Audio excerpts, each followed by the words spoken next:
Provinsi Sumatera Selatan sejak berabad yang lalu dikenal dengan sebutan Bumi Sriwijaya. Pada abad ke-7 hingga abad ke-12 Masehi, wilayah ini merupakan pusat kerajaan Sriwijaya yang juga terkenal sebagai kerajaan maritim terbesar dan terkuat di Nusantara. Gaung dan pengaruhnya bahkan sampai ke Madagaskar di benua Afrika. Selain itu, Sumatera Selatan juga menjadi provinsi yang unik dengan destinasi wisatanya dan makanan khasnya yang populer. Sebagai salah satu provinsi yang cukup luas, kepadatan penduduk di Sumatera Selatan pun meningkat. Hal ini ternyata cukup berpengaruh dalam meningkatnya jumlah sampah yang ada, khususnya di daerah Palembang. Pada tahun 2019, Kota Palembang memiliki kontribusi dalam penghasil sampah dengan jumlah volume yang besar jika dibandingkan dengan 16 kabupaten kota lainnya di Sumatera Selatan. Sampah yang dihasilkan warga Kota Palembang bahkan mencapai 1.400 ton per hari. Sebagian besar sampah di Palembang tersebut disumbangkan langsung dari rumah tangga, pasar tradisional, pertokoan, perkantoran, dan aktivitas warga kota lainnya.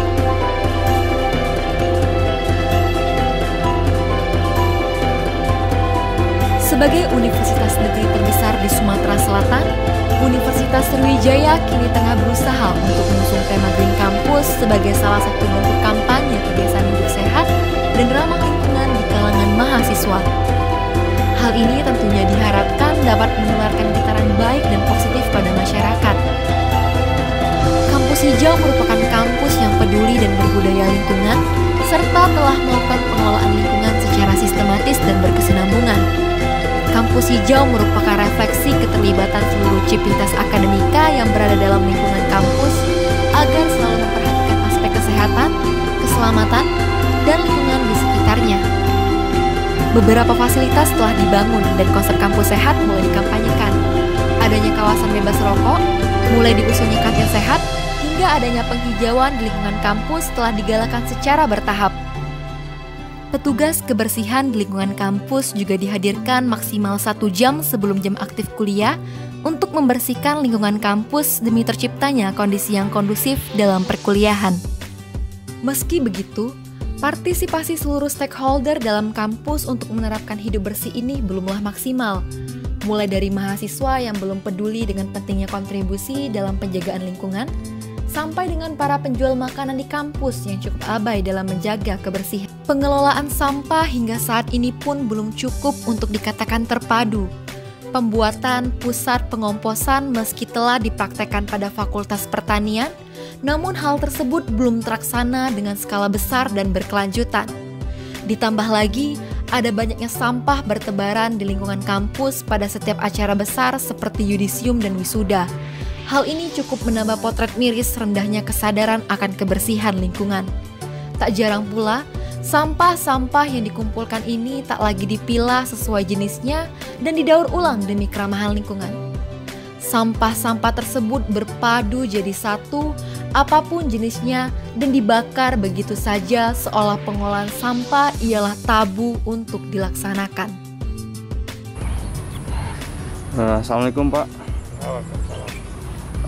Sebelumnya Bapak namanya siapa Pak? Erik. Pak Erik Pak. Pekerjaan Bapak di sini sebagai apa? Namanya menjaga tenaga KL kebersihan lapangan lingkungan. Bagaimanakah menurut Bapak terkait jumlah sampah yang ada di Unsri ini Pak? Kalau untuk sekarang di masa-masa yang pandemi ini ya, karena belajarnya agak kurang ya, sampah agak masih mending. Cuman area depan itu kalau sekarang kan hari Senin nih penuh menumpuk. Mulainya karena faktornya tuh banyak ini kan, banyak uang jualan ya. Jualan dari sore sampai Minggu kan enggak pegawai. Jadi biasanya Senin yang paling banyaknya untuk jalan masuk, jalan keluar, jalan utama. Yang paling banyak didapatkan Unsri saat ini sampah apa loh? Sampah ini, sampah plastik ini, bekas makanan, bekas botol-botol mineral itu ya. Menurut Bapak tingkat kebersihan Unsri ini siapa? Standar lah, itu tergantung ininya lah, namanya umum yang keluar masuk ini juga ada, bukan mahasiswa atau karyawan baik masuk umum, asal kadang masuk jogging, kalau ada kegiatan aja. Cuman itulah balik lagi kesadaran masing-masing lah. Kalau untuk kebersihan ini kita jaganya mungkin alhamdulillah masih bisa diimbangi kan masih ini. Biasanya berapa lama Pak waktu untuk memerlukan dalam pembersihan ini Pak? Kalau pagi itu sekitar 3 jam 4 jam selesai. Sebab Senin yang paling banyak Senin ya.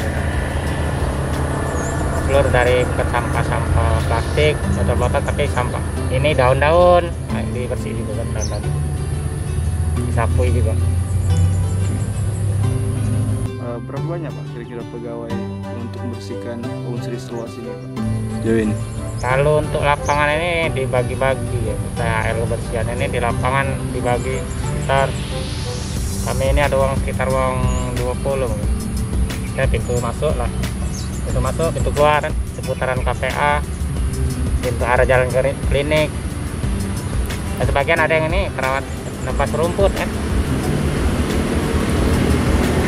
Jadi untuk masing-masing pegawai itu ada tugasnya masing-masing ya? Ya benar, ada tugas masing-masing kan, ada area masing-masing yang lah di kan, yang jawab masing-masing.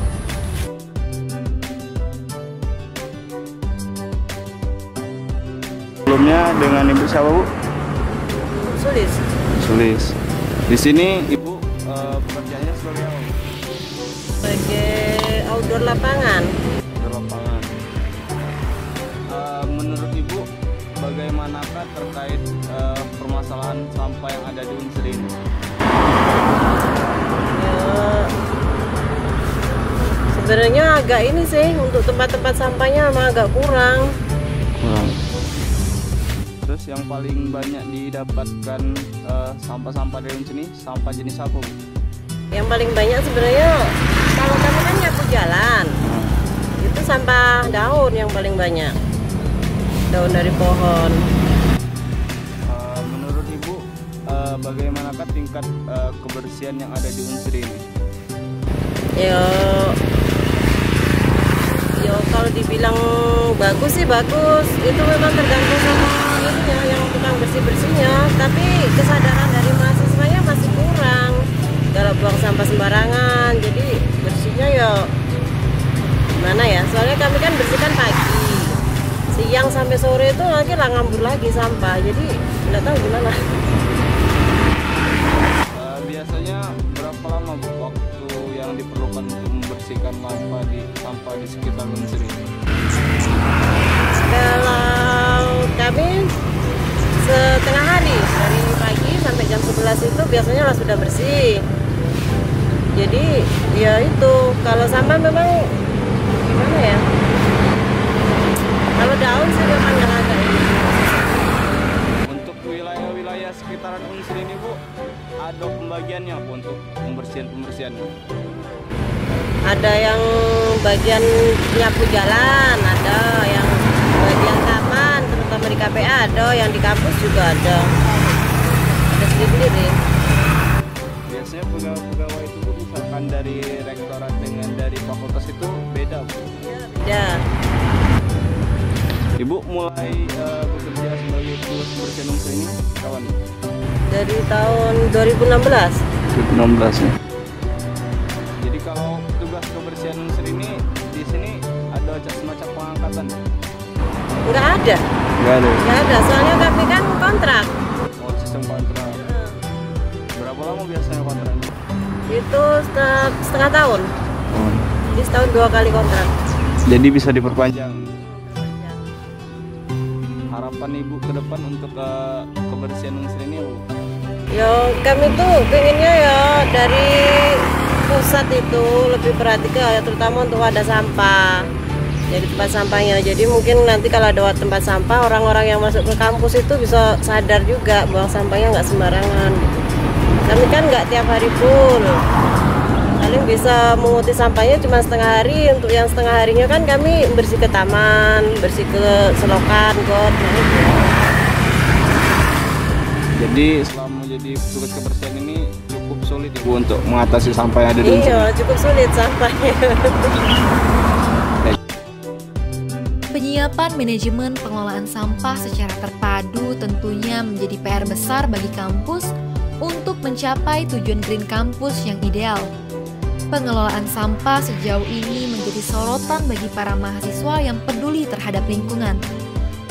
Salah satunya oleh Kementerian Sosial Masyarakat dan Lingkungan BEM-KM Unsri yang sedang berupaya membuat sebuah teknologi berbasis mesin untuk mengolah limbah sampah. Meski masih dalam bentuk rancangan prototipe, niat mulia mahasiswa ini didukung penuh berbagai pihak, salah satunya oleh pihak birokrat yang sudah sewajibnya memiliki peranan penting dalam kebijakan terkait pengolahan sampah secara mandiri di lingkungan kampus.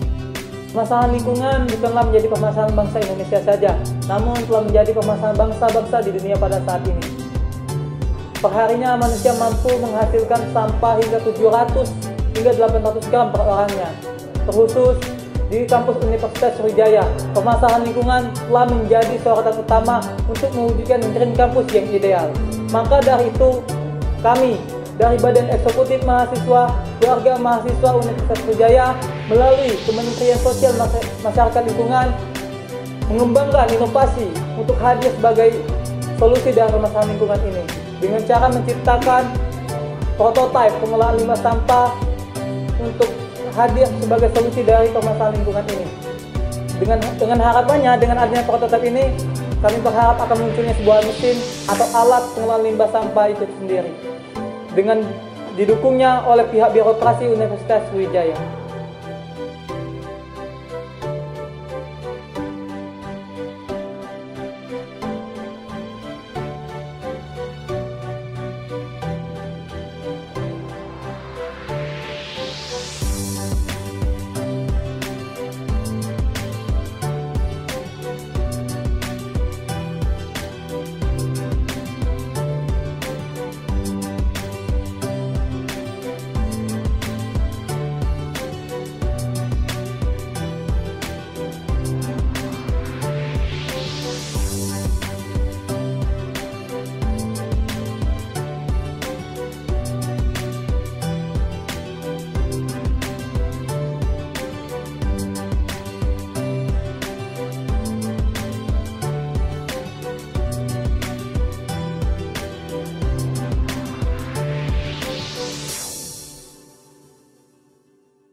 Assalamualaikum warahmatullahi wabarakatuh. Selamat pagi dan salam sejahtera buat kita semua. Saya selaku Wakil Rektor Bidang Kemahasiswaan dan Alumni Universitas Sriwijaya dalam hal ini untuk mendukung program Merdeka Belajar dan mendukung atmosfer akademik di Universitas Sriwijaya, maka dibutuhkan lingkungan yang nyaman dan kondusif. Maka pada kesempatan ini saya bersama mahasiswa yang tergabung dalam organisasi kemahasiswaan Universitas Sriwijaya menginisiasi adanya program Unsri Goes to Green Campus. Oleh sebab itu, saya mengajak seluruh sivitas akademika, baik mahasiswa, dosen, karyawan, dan seluruh jajaran pimpinan untuk bersama-sama membantu mewujudkan Green Campus di Universitas Sriwijaya. Assalamualaikum warahmatullahi wabarakatuh.